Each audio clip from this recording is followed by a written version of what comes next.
Welcome to the show, everybody. My name is Mark Farzetta. This is the Farzy Show presented by MyBookie, mybookie.ag. Lovely to have you along for the ride. How much fun was Todd Herman's yesterday? If you missed the interview, we're going to replay some cuts from it. We're going to get into it a little bit more than we did yesterday. And the Saquon Barkley news. We had Dave Zingaro on the show earlier in the week. And one of the things that we got into was Saquon Barkley, because the first report was from Pat Leonard of the Daily News, who put the story out there saying that the Eagles are one of the teams that are interested in acquiring the services of Saquon Barkley. That to me screamed that Saquon Barkley's agent was saying, and let's throw the Philadelphia Eagles in there too, because the last thing that the New York Giants want, the last thing that the New York Giants fans would want, would be Saquon Barkley going to the Philadelphia Eagles. Not exactly something that a lot of Giants fans would be excited about. Just like we wouldn't want A.J. Brown to go to the Giants. We wouldn't want Devontae Smith to go to the Giants, God forbid, or the Cowboys or anything like that, right? So, it's a threat is how I took it. The Eagles are not getting Saquon Barkley. The Eagles are not actually interested in Saquon Barkley. This is all just hype from the agent. So then, to follow the bouncing ball, Howard Eskin on WIP yesterday says he didn't think that there'd be interest, but he asked, and the Eagles said they're interested. I'm still not buying it. So then the New York Post follows up on these other two reports, and they contact somebody.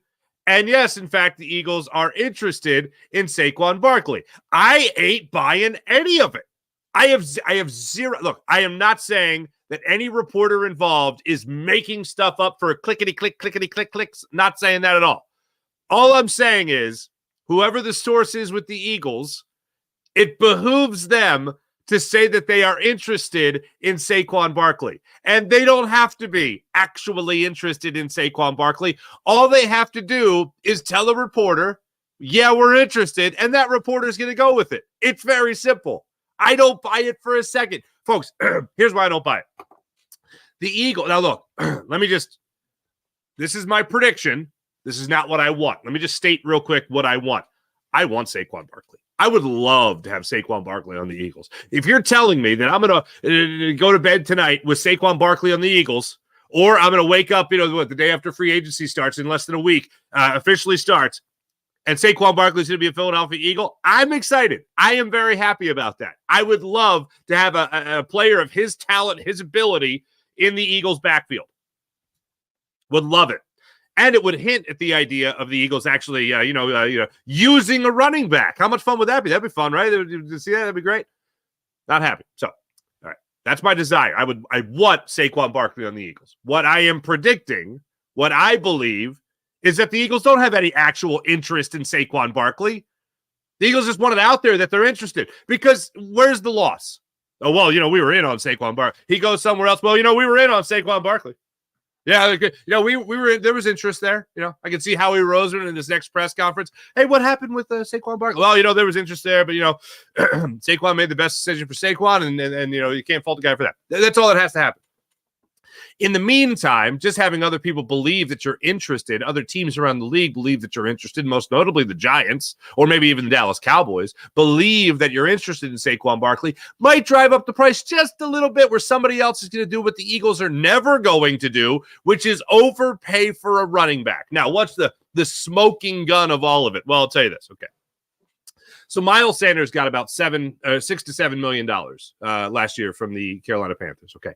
With that money, with not signing Miles Sanders, for those that have forgotten, the Eagles brought in not one, not two, but three running backs, all for the same price.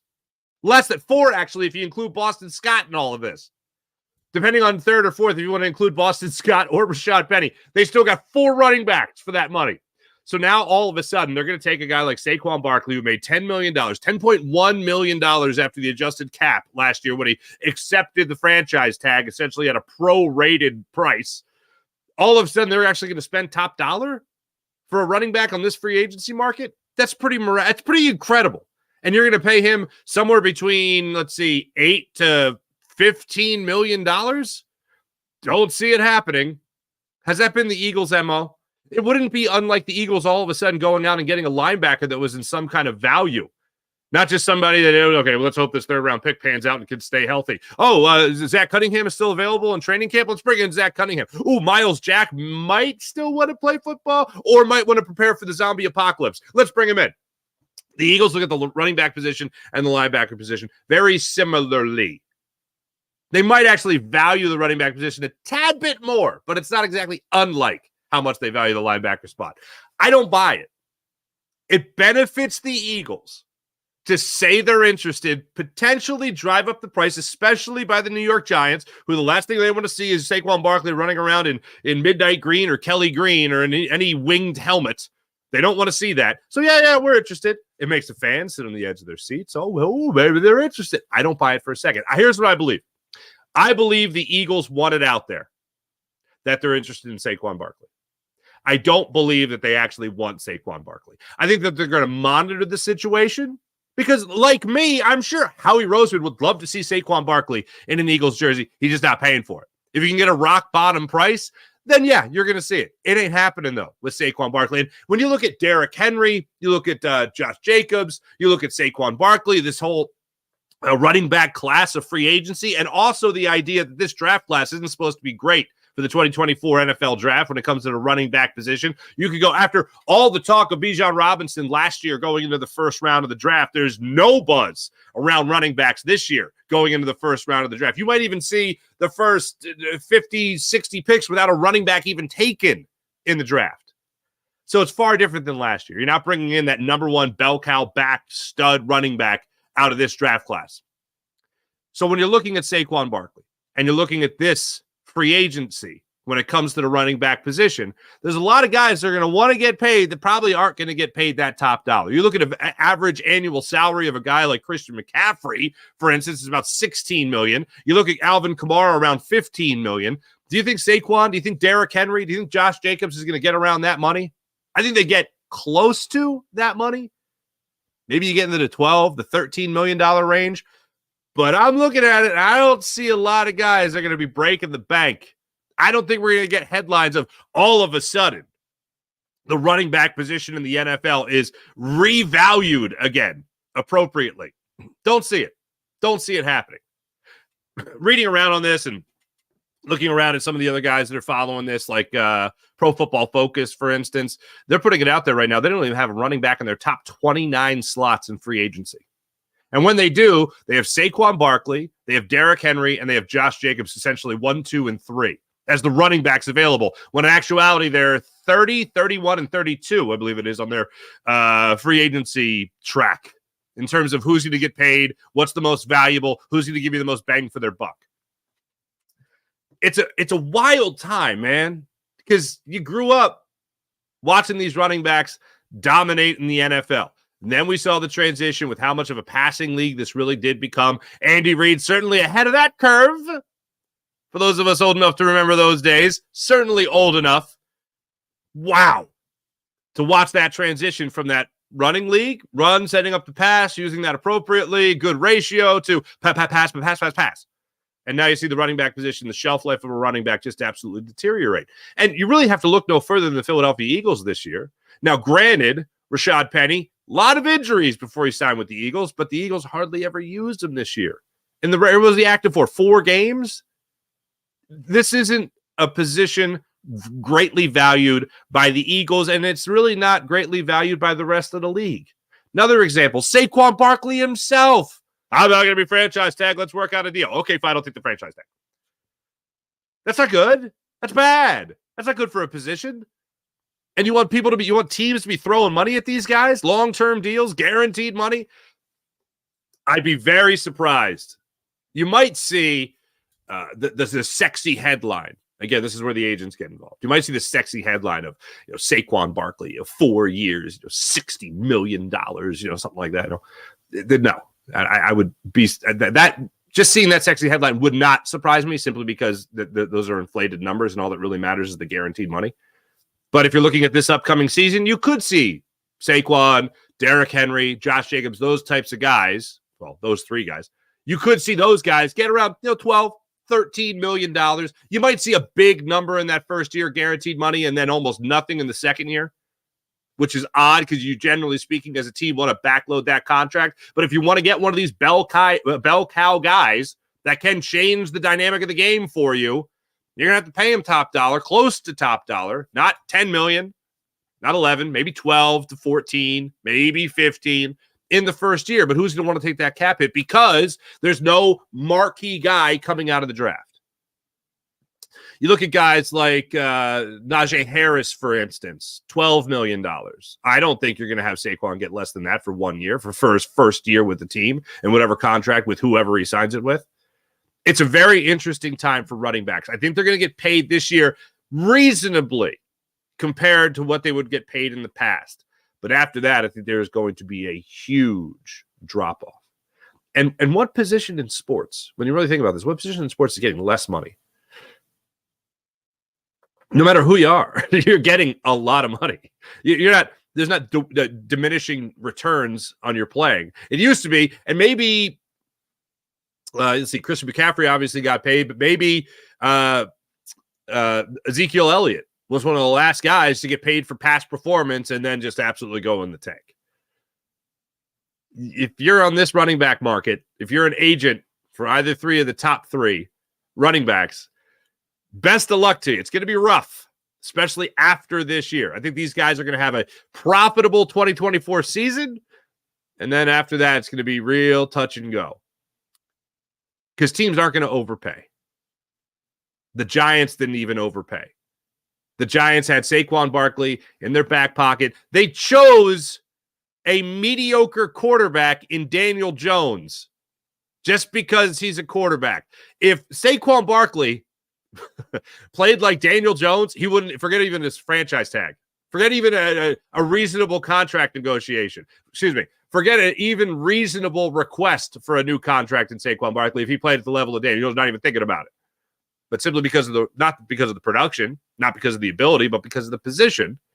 The shelf life for a running back isn't that long. We're not going to negotiate a long-term deal. We're not going to guarantee him that much money. Forget about it. That money's going to go to Daniel Jones.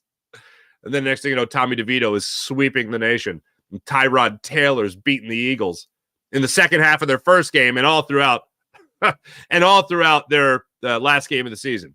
Not great. Not ideal. This year, I wouldn't be surprised again if after free agency you saw a big contract for the first year, maybe the second.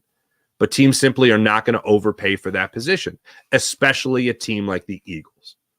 So I don't buy what is being sold right now by the Philadelphia Eagles. Very important to make that distinction because I know a lot of people like to run to the idea that reporters are just making stuff up. I don't believe they're making stuff up. I believe they've been told by the Eagles, we're interested. Are you really interested? Or are you just trying to play the game? And I can't fault the Eagles for playing the game. This is their philosophy, that they're not going to value the position above $8 million, $7 million for Miles Sanders. Then I would very much doubt that they're going to value the position even more for a 12, 13, 14 million for Saquon Barkley. Hey, I'd love it. You also have Devontae Smith you got to pay. Do you want to take care of that before the season? Are you going to dangle the carrot, the old Joe Banner trick of dangling the carrot in front of a very good player to see if they'll sign for less before they might have some kind of breakout season? Hey, back-to-back 1,000-yard seasons, 2 years in the league, that ain't too shabby. I think he has already broken out. I think teams know he is pretty damn good. But you got people to pay, and I know the cap went up, and you're going to eat a boatload of money when it comes to James Bradbury. So when it comes to the Eagles and it comes to Saquon Barkley, oh, my goodness gracious, I would love Saquon Barkley on the Eagles. I just don't think it's happening. It's not happening. There's no way the Eagles are all of a sudden changing their philosophy to the point of, you know what, maybe we could dominate on the ground. And for those screaming at the screen or your phone, listening to the podcast about how, he can catch the ball out of the backfield, you're right. He can. He had over 2,000 all-purpose yards in his rookie season with the Giants. And out of the backfield, he caught 90 passes, something ridiculous like that. 41, I believe is what he caught last year. He hasn't gotten close. To the amount of receptions he had in his rookie season out of the backfield. Kellen Moore, not necessarily great at utilizing the running back. Over the course of his career, although brief. Jalen Hurts hasn't really thrown to running backs out of the backfield. That was something we would hope we see in this past season. That was one of the reasons I was hoping, the Eagles got DeAndre Swift. They're going to throw the ball out of the backfield. And they did not throw the ball out of the backfield. To anyone coming out of the backfield, I should say. So it's pretty rough when you look at the fact that the Eagles are just not going to spend money on that position. Now, here's the deal. As so often, I have to root to be wrong, and I am rooting that I am wrong and hoping that I am wrong when it comes to Saquon Barkley playing for the Philadelphia Eagles. Love to see him here. Just doubt it would happen. What number would you give Saquon Barkley? Because one of the things that you look around, you have projections about what he could get. You compare some of the top running backs in the league as far as what they're getting. Average annual salary. What do you think it would break down to? And keep in mind, whatever that salary is going to be, you're looking at maybe a year or two, and then a huge out clause after year two, potentially even after year one. You could be signing another 1 year deal. You could essentially still be signing a franchise tag with a middle-of-the-road average annual base salary when you get outside the signing bonus. That's what you could be getting if you're one of these running backs on this open market. What number? What number you think he'd get? I'd go probably 13, 14 million tops when it comes to Saquon. I don't think he's resetting the market and getting past the average annual salary, average annual value, if you will, of the 16 million that you look at with a guy like Christian McCaffrey. Let me know in the comments. Let me know in the chat. Let me know what you guys are thinking. Hey, Jason Kelce retired this week. You know who isn't retiring? Lane Johnson. Did you see this? Have you seen this? If you haven't seen this, check this out.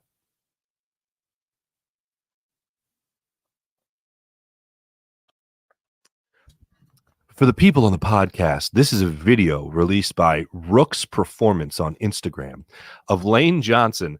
I don't even know what you call it. It's not deadlifting. It's not cleaning. But he is picking up 705 pounds. 705 libs. And he is walking it across the gym. It's not the Bro Barn. Take a look again. It's not the Bro Barn. That's not his Bro Barn. Okay. He's at Rook's Performance. This is their Instagram account, putting this out of Lane Johnson, almost completely nude. Looks like he's just wearing the red boxer briefs, if you will. And he is just walking 705 pounds across the room with a music video on in the background. Lane Johnson feeling pretty strong. Apparently, that's a new personal best for him. 705. Holy Lord. So he's doing fine. He's not retiring. I think he's got 2 more years left in it with the Eagles. We'll see how this year goes.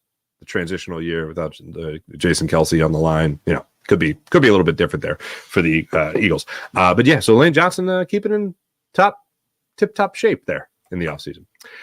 We did have a former teammate of these gentlemen, Todd Harriman's on the show yesterday, and I thought Todd was great. And this week has really there's been a lot of reflection when you look back on Jason Kelce's speech and just everything. There's like every single day there's been something this week that makes you go, oh my God, this guy. 2 days ago, it was the trainer. It was his trainer that Jason Kelce asked him, hey, you want to tape my ankles one last time before my press conference? And then after oh man, I thought I was done welling up for the week. And then I'll say Todd Harriman's yesterday didn't make me well up. It wasn't a matter of, oh man, Jason Kelce's amazing. It was a matter more so of just respecting the man, respecting the player even more so. For instance, the attitude that Jason Kelce brought in, because I'm always curious in the first day, when a guy has his first day on the job, what's the impression you get from that new guy that would go on in the next 13 years to potentially become the greatest center ever? Certainly the greatest center in Philadelphia Eagles history. I think at least the greatest center in the Super Bowl era. And I think the greatest Eagle of the Super Bowl era. So listening to Jason Kelce give his speech and then listening to a former teammate and current friend kind of break it down and talk about the man that walked in to the NovaCare complex, that walked in to Lehigh University for his first training camp. Todd Harriman's remembered the 6th-round pick, Jason Kelce, coming into the fray. Came in. You were a seasoned veteran by that time when he came into the Philadelphia Eagles. I'm just curious, your early impressions of a very young, 6th-round pick, Jason Kelce, coming into the NovaCare complex, and also Lehigh Valley. Well, it was to be honest, it was kind of a weird scenario for me. I was really tight with Jamal, and they kind of brought Kelsey in to fight Jamal for the spot, and Howard Mudd kind of had anointed Jason the next coming. Like, this is your guy. He's going to be your center for the next however long that you want him to be, and he's going to be a cornerstone of your program. That's basically what Howard Mudd said, and he was absolutely right. But when you hear those things coming in to challenge like one of your closest friends' positions, it's a weird scenario. And so Jason was always like, very authentic. He never kind of cowered or bent depending on who was talking to him, type of thing. And he almost seemed like a prick, like, I'm here to do this job. A lot of guys come in early and they want to make friends with the vets, or they want to, sit there and be well liked. And one thing I remember about Jason is it didn't really seem like he cared if he was well liked. He's like, I'm here for a job. I'm here to be really good and to have a long career. And that seemed like his mentality. And obviously, he warmed up and became great friends. Yeah, definitely warmed up, and Todd Hermans was one of the people that actually got a shout out, not because that he loved playing with him, which I'm sure he did, but more so that they opened a bar that was open for 6 months, and I still find it hilarious that made its way. I remember 879. I also remember. Oh man, now I'm gonna forget it. What was the mustache place? Brent Selleck had the mustache place in Old City as well. Ah, damn it. Stash? Something like that? Was it Prime Stash? I think it was Prime Stash. That place was good. I think it was the loaded tater tots were delicious. And yes, the whiskey was just fine. But yeah, I actually saw Jason there. Oh, wow, that's another story. I had my cousin with me who's a Marine, and Jason was awesome, as one would expect. Just chatted up my cousin, said hi, and thanked him for his service. The whole thing is pretty cool. Wow, that was random. But yeah, listening to that guy, is that not what you want in a rookie? I know sometimes people will look at that and go, "Oh, you're snot-nosed kid." No, in the NFL, you're there any walk of life, no matter how old you are. If you're brought in to do a job, you better do that job. Oh, show some respect to your veteran. Yeah, well, yeah, sure, you can show respect, but you can also be concentrating and focused on your job. And that could also be easily looked at as, oh, this guy, he's better than us already. No, I'm there to do a job, man. They drafted me. This is my dream. This is what I've always wanted to do. I'm going to do it. I'm going to do that job. And he did it to a Hall of Fame level, to a GOAT level. So that was the first impression that Todd Hermans got of this 6th-round pick of waltzing into town. And as he pointed out, he was close with Jamal Jackson, and all of a sudden this kid's going to take the job of Jamal Jackson and Mike McGlynn and those guys. This is when he first bought into what Howard Mudd was selling about how fast Jason Kelce was coming in. Is there a moment where you kind of bought into what Howard Mudd was selling as far as Jason Kelce went? Like, okay, now this is why I see the Eagles. This is why they need to make this change now and make him the center. He was always very fast and gritty and gutty and very smart. But yeah, like me, I was there with Juan, and Juan was like, I need huge offensive linemen. He just wanted big dudes. Juan always said, "Mass kicks ass," and that was like his phrase, And when Jason came in, it was kind of contrary to that mindset, and so it was kind of like, wow, is this really going to work? Because he is very undersized, he's a transition linebacker, and but he's fast, does like fast and strength and power and agility make up for size in the offensive line and stuff? And that was a question, and obviously it does. He's a rare talent. And I texted him after he decided to retire. I told him that it was an honor to play with him because you don't see the development. And in 2016, a lot of people were writing Jason off, and he had that coming too. And I was out of here by then. I think that was maybe 15 or 16 was my last year. And he just put his foot down and said, "No, I'm here to stay, and I'm gonna turn this around and be a baller." And he rattled off 8, consecutive, very impressive years. It's just very impressive to watch and see happen, and thankful to be part of it. Pretty remarkable when you think about how he did respond after that 2016 season, and Todd Herman's taking note to it, but also referencing just how fast Jason Kelce was. He had said earlier in the interview that he kept on stepping on his foot, and the spikes that Jason Kelce was wearing ended up being, I don't know if you want to call it the norm, essentially, for the Eagles offensive linemen. This is Todd Herman's recalling just how fast Jason Kelce was. Kelce was fast as shit. He stepped on my foot constantly. So that was another thing. Like, I had to get a bigger split with Joe. I had to get further away from him before the start of the play, because he was so fast. And, as soon as he moves that ball, he's going. So sometimes I didn't get off the ball on time, a little late sometimes, and so he would step on my foot or something. And, you learn certain things like that. I remember we all wore molded cleats, right? We called them the Cadillacs. They were big, chunky lineman shoes. They felt like comfortable hiking boots, and the cleats were molded rubber, so they weren't like piercing. They were like mud, what you would see guys wear in like a muddy game or whatever. And receivers wear these cleats that are detachable, like pokey, very pokey, like very grippy, And Jason, when he got in the NFL, put on these detachable cleats, receiver cleats and stuff, and like cleats that linebackers wear and stuff. And we're just like, "Whoa, what are you doing? You can't come out here with those on. You're gonna break our toes, and you're gonna be stepping all over us." He's like, "We better get the fuck out of the way, because I'm not gonna change my shoes. This is how I play. So I was like, "Oh, it's a new era." And then all of a sudden I see Evan Mathis throwing them on, and then I'm sure, dude, I don't even know if anybody wears moldeds anymore. Trend setter Jason Kelce.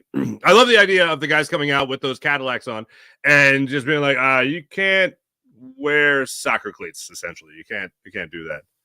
Jason Kelce, yeah, okay. Yeah. I'm not speed, agility, that's what my game's based on. Your game's based on being ginormous. That's not me. Has anyone ever described you as undersized? No? Cool. Then I'm going to use everything that I have, that my God-given ability, to make sure that I have the advantage when I go through my career. And if that includes spikes, if that includes a couple of boo-boos on your feet, then so be it. I'll be on my way to the Hall of Fame. I'll be wearing these things while I'm running into the Hall of Fame. Really enjoyed that interview. And then one last thing, not to play for you, but just to highlight a very similar thought that we all had. Now, Todd Herman knows Jason Kelce certainly better than I do, better than most, right? He knows that Todd Herman knows him better than most. We all had the same thought. When Jason Kelce was giving that speech, and sure, when he really knew he was going to retire, apparently over the last couple of years, according to his wife, she had heard different versions of what he had written. And imagine knowing, oh, dude, you're going to be a first ballot Hall of Fame. Imagine 5 years of Jason Kelce knowing he's going into the Hall of Fame and what that speech is going to be like. I really looked forward to Brian Dawkins delivering that Hall of Fame speech. First off, I couldn't believe that it was happening so fast, that he was in the Hall of Fame. Like, I thought it was going to be one of those things that we're going to have to linger. It was going to linger. We were going to bitch and moan about it in Philly. We were going to raise a big stink. It would be ignored, and then finally he would get in. But it was pretty quick for him getting into the NFL. Pretty quick, and he delivered an amazing speech. Amazing speech. I really look forward to that. I am super excited about what Jason Kelce is going to say on the doorstep of Canton, Ohio, at the Football Hall of Fame. Very much looking forward to it. It's going to be worth the wait. I asked this question earlier in the week, and I want to ask you one more time. If someone would have told you that you would go the vast majority of your life, in the, let's see, for some of us, 38 years? No, 36 years, and not have a Super Bowl. You'd get teases along the way. 1980, okay, 2004, You'd get teases along the way, even more than just 2004 into the 2005 Super Bowl, obviously, but you'd get that run with Donovan McNabb falling short, unfortunately, in the NFC Championship games. If I would have told you that you would have gotten one of the most beloved, most relatable players in the history of the Eagles franchise, would that have made it worth the wait? Because like Brian Dawkins didn't win, but Brian Dawkins is still very much revered in Philadelphia. He's still one of the all-time most beloved athletes ever in the city of Philadelphia. And it's almost a negative to bring him up in the light because one of the things you have to highlight is that he didn't win. And I hear from a lot of people out of town, oh, you got a lot of people out of town, oh, you love Jason because you won a Super Bowl. Yeah, you know how many players we love that didn't win in this city? Another guy you go to is Chase Utley. Chase Utley was loved before he won the World Series. He became super loved after he said world bleeping champions, but he was loved before that. A guy like Brian Dawkins is forever revered, forever respected, forever beloved in the city of Philadelphia, and he didn't win. It's guys like this are the guys that we point to when you say, oh, you know, just work hard and people will love you. No, that's not true. No, but if you work hard like these guys worked hard, Brian Dawkins being numero uno, then you will be loved. In hockey, I love John LeClair.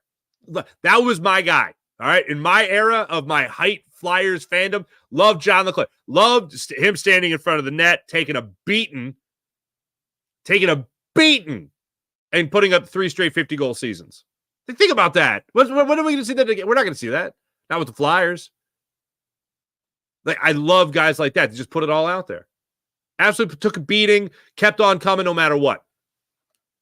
Those are the guys that will forever be remembered and beloved in the city of Philadelphia. Jason Kelce was all of that and won a Super Bowl. And not just I've said it earlier in the week, but man, a Super Bowl champion Hall of Famer. The Eagles have never had it. A Super Bowl champion Hall of Famer. The Eagles have never had it because they never won a Super Bowl. It's very simple. I was like going back in my head. I was like, wait a minute. Reggie White won in Green Bay. So I've said this before. I talk about greatness versus the best. Okay. The best Eagles player ever was Reggie White. No, there's zero question. The best Eagles player ever was Reggie White. As far as I'm concerned, best ever. You can certainly go with a guy like Chuck Bednarik as maybe the greatest Eagle ever. Won 2 championships his rookie year in 1949, I believe it was, and then won again in 1960. But that's pre-Super Bowl era. So if you're talking about Super Bowl era, the best and the greatest, I think you have Chuck Bednarik and Reggie White, but I think Reggie White's he's known as the greatest, one of the greatest defensive players ever. It's like him and Lawrence Taylor, okay? And then I look at the Super Bowl era with Jason Kelce and the fact that you talk about greatest Eagle ever. Won that Super Bowl in an Eagles uniform while putting on a Hall of Fame performance in his career. That, to me, is the greatest Eagle ever. Now, if you're asking me who am I drafting number 1 overall, if it's Reggie White or Jason Kelce, I'm taking Reggie White. When I use the word greatest, the greatest does not have ifs. There's no ifs. There's just what is. That's how I define the greatest. So Reggie White, yeah, if he stayed here in Philadelphia, it'd be the greatest career we had ever seen in the Super Bowl era of the Philadelphia Eagles. But he didn't. If he stayed here, then yes. But he didn't. When you talk about best, you can throw in the words if. If this would have happened, if that would have happened, like if Dan Marino had a running game in his career with the Dolphins, he probably would have won a Super Bowl. But it didn't happen. But I could watch him individually and say, well, that's the best. I just got into this conversation with Tom Brady and Patrick Mahomes. Tom Brady is the greatest quarterback I've ever seen play. Patrick Mahomes is the best. Now, he's on his way, setting a legacy. The unfortunate thing is he'll never be able to reset the fact that he lost to Tom Brady. But when I just look at one guy that can make that one play or have that one drive to get in the end zone and win, well, it would absolutely be Patrick Mahomes. But the greatest, the guy with no ifs, the guy that just did it, is Tom Brady. Did it as potentially the greatest greatest American athlete ever. oh, athlete, he's not that athletic. I'm not talking about athlete like that. I'm not talking about running over hurdles or running over people or guys with great agility. Greatest what? Participating in the sport? What do you want me to refer to him as? He's the greatest. Michael Jordan's up there. Certainly. Probably number 2. But Tom Brady, with everything that changed around him, the one constant, yeah, it's pretty remarkable. So when I look at that, I'll split the same hairs. I know, odd for a bald man, but I'll split the same hairs that I will when I talk about the Eagles' greatest player of all time. I like to separate when it comes to all time and Super Bowl era and all that, because Chuck Bednarik having 2 rings. I didn't see Chuck Bednarik play, unfortunately, not live and in person. I've only watched the highlights that I can get my hands on YouTube, and seen the NFL films, documentaries, and all that stuff. But you talk about the Super Bowl era, I don't like to just dismiss what's part of the franchise's history. Like, they won back-to-back championships in 48 and 49. The Eagles haven't done that in my lifetime. 1960, they won another one.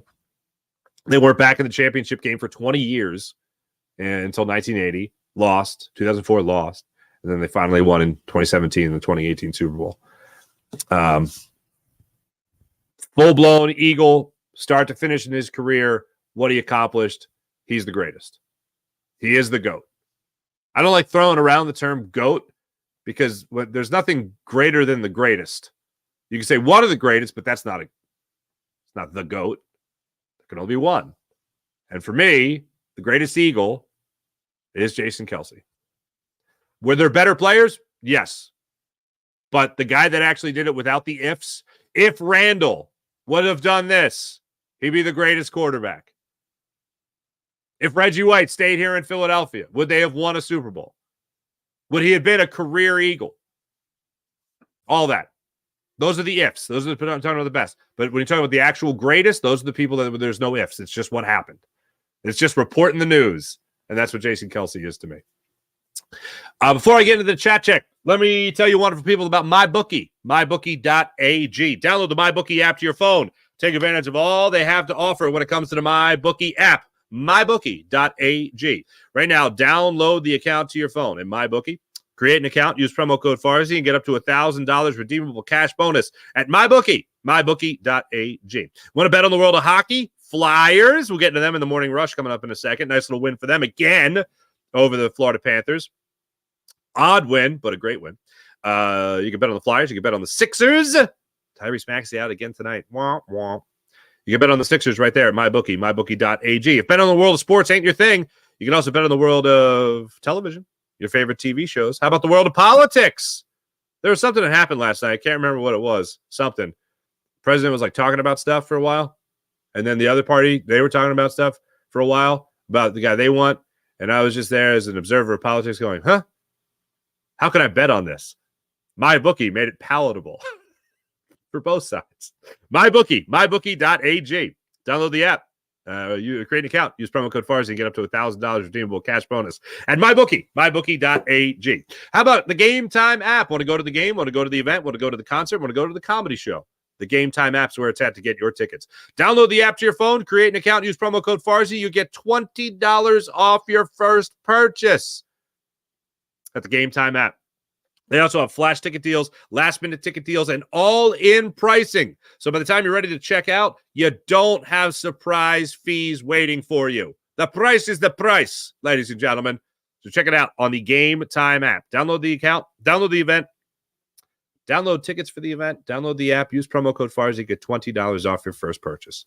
How about Sky Motorcars? SkyMotorcars.com. Check out all they have to offer with Brett's amazing inventory at SkyMotorcars.com. And how about PHL Sports Nation? Philadelphia Sports Nation, enhancing your Philadelphia sports fan experience across all social media and blogs. That's PHLSportsNation.com. Let's get into the chat to check and see how you guys are doing on this fine Friday morning. Happy Friday to everybody. James Alexander, good morning. Keep Swift. Reddick signed Devontae Smith, $120 million for $70 million guaranteed. Goo! Devontae Smith, $120 million, $70 guaranteed. Swift, I don't think Swift is staying here. Reddick, I said this on Bill's show, and I found it funny that we ran with it. But I literally said, I got no evidence to support this. Just a gut feeling. Hassan Reddick is staying in Philadelphia. And then I saw it like quoted. I'm like, I literally said, I don't know. Like, that's whatever. But I was like, I just have this gut feeling. I have a gut feeling that Hassan Reddick is staying in here. Sean Gillespie. Good morning. What's popping? John Messina, what's going on? Thanks, man. John Messina. Did you see the Messina Strait? Italy, between Italy and Sicily? They were just talking about building that bridge again.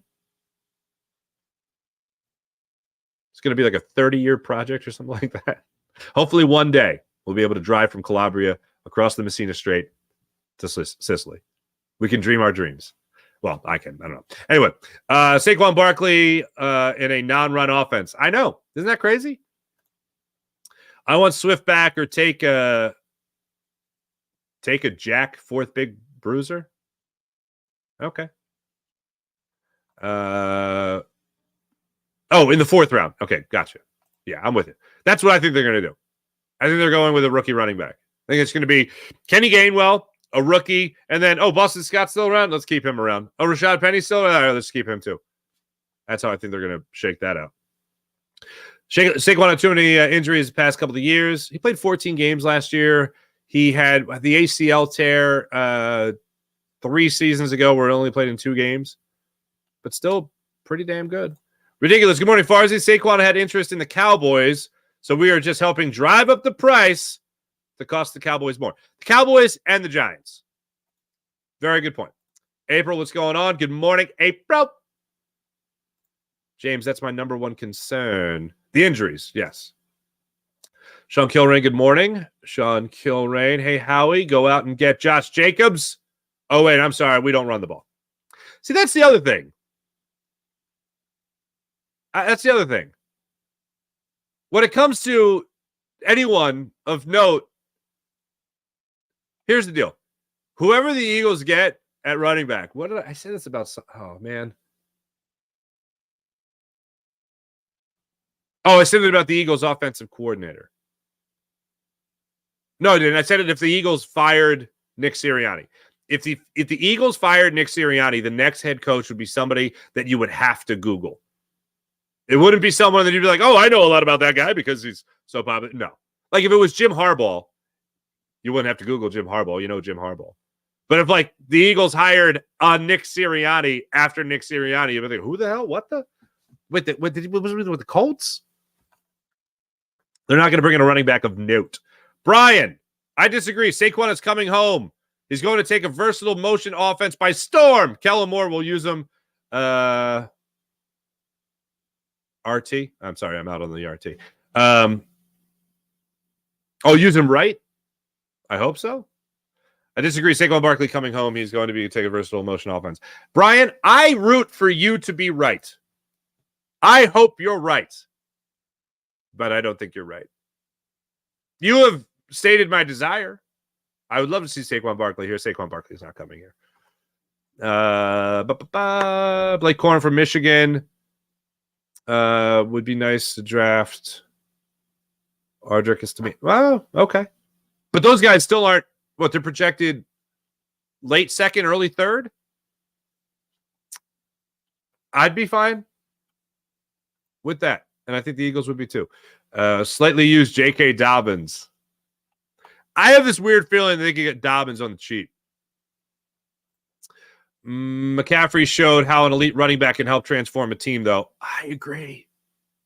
The Eagles don't care. I'm sorry, did you say running the ball? Not interested. The Eagles are like the attention deficit. Like they got what do they got there? The like my generation like grew up with MTV, and everyone said that killed our attention spans. And then you know social media, Reels, TikTok. Oh man, that's like the Eagles trying to concentrate on running the football. Like, oh yeah, I'm gonna run the football. I'm really concentrating on running the football. Squirrel, throw the ball. It's kind of what it's like. They can't stay. They don't care. You definitely address the defense. Number one example, linebackers, some secondary help. Sean, you and I are on the same page here. Sean Kilrain, I absolutely think defense is the priority. And the Eagles have shown a little bit of a tendency to buy into their defensive coordinator, especially if it's a veteran like Jim Schwartz, for instance, and make sure that he's got tools They might do that same thing for Vic Fangio. I think the Eagles, the number one thing they're going after is a corner. Then I'd love to see him go after safety. A safety. Justin Simmons available. Familiar with Vic Fangio, obviously. Could absolutely. I'm sorry, I didn't even mention this yet. Could absolutely see Justin Simmons playing in Kelly Green, Midnight Green this year for Vic Fangio. Could absolutely see it. Also, something really interesting. Longest active streak. 8 years, at least 2 interceptions in every single year. Would love to see him. Actually, what was the stat I just saw on him? I marked it down. People.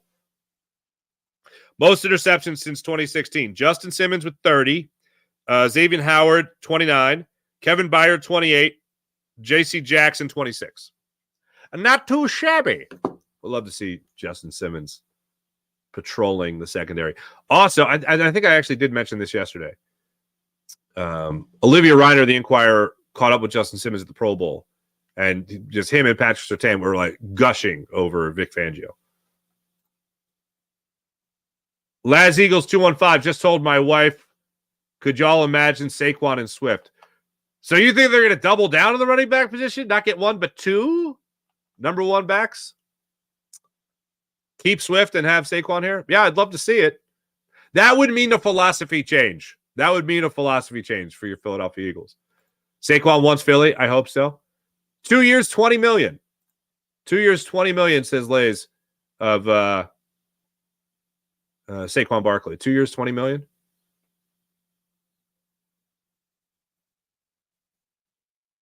Yeah.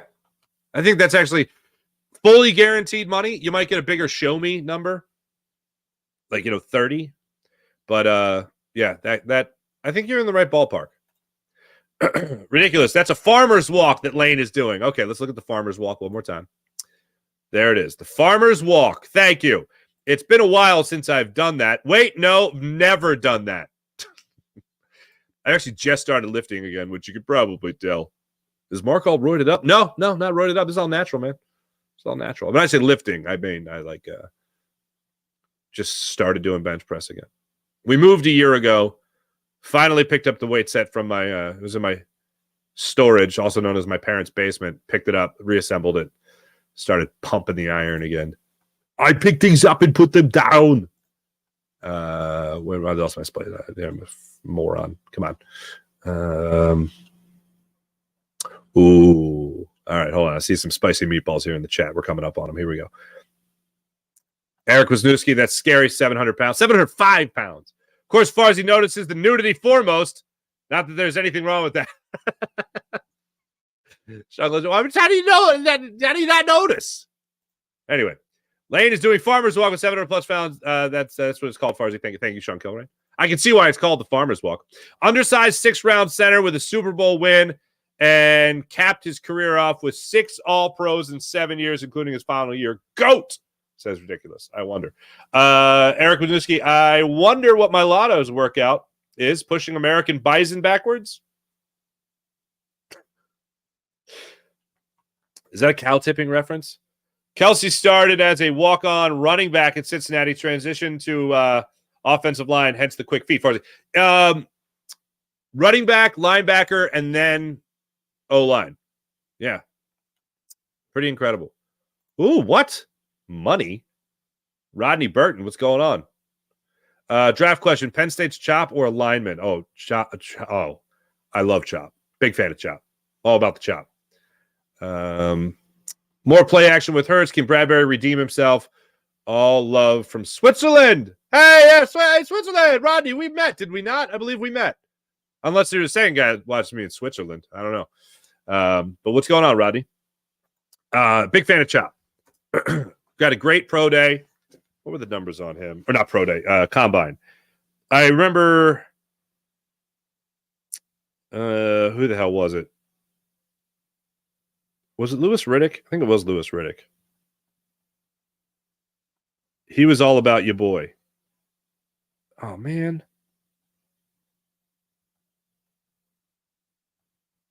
Where did I? Oh, I had this. So pissed off. Can't find my note on him. Anyway, no. To answer your question, I would love to see him and I'm not a Penn State guy, so this isn't just like me waving pom poms over Penn State. Dawkins' favorite Eagle was Newski. Lindros was my guy. LeClaire was that guy. He absolutely was that guy. Lindros was a star, absolutely the star, no doubt about that. Best moments of the 2000s Eagles were screaming B-Doc whenever he made the play. One of my fondest memories of Brian Dawkins is the last time he ran out of the tunnel and he addressed the crowd before the game. I was on the field when he did it. It was a Sunday night game. He came running out in the jersey and the sweats again. Idiot man, Wolverine, whatever you want to call him. It was incredible. Absolutely incredible. That was a pretty awesome moment. Ooh, Trent Cole. Best moments 2020. Lane will go in the Hall of Fame. Lane potentially Hall of Famer as well. Good morning, all. Good morning, Mihai. What's happening?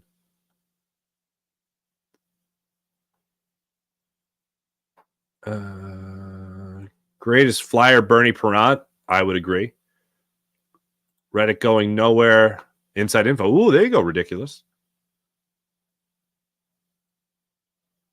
Yeah, J.K. Dobbins says Sean Kilmer has those injuries that are concerning, but hell of a player when healthy. The Eagles love those injuries. Sorry to be crass, but the Eagles love those injuries. You know why? Won't be that expensive.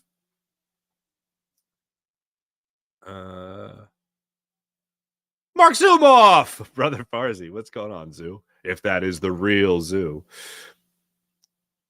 Why does Chop look like Nolan Smith? That's funny. I don't know. Where is... Okay, Eric Wisniewski. Here you are. Buddy ruined Cunningham. So Randall Cunningham was my favorite quarterback growing up. And I was like I was like 4 years old for the Fog Bowl. Fog Bowl was 88. What year was the Fog Bowl? 88. So I was 6. Yeah. I don't remember that game, but early 90s Randall Cunningham was like my favorite. And when I watched the Pro Football Life on Randall Cunningham, I was so pissed off because like if I was an adult with Randall Cunningham, I probably would have hated Randall Cunningham. I probably would have been amazed by everything he do on the field and how incredible and all that stuff.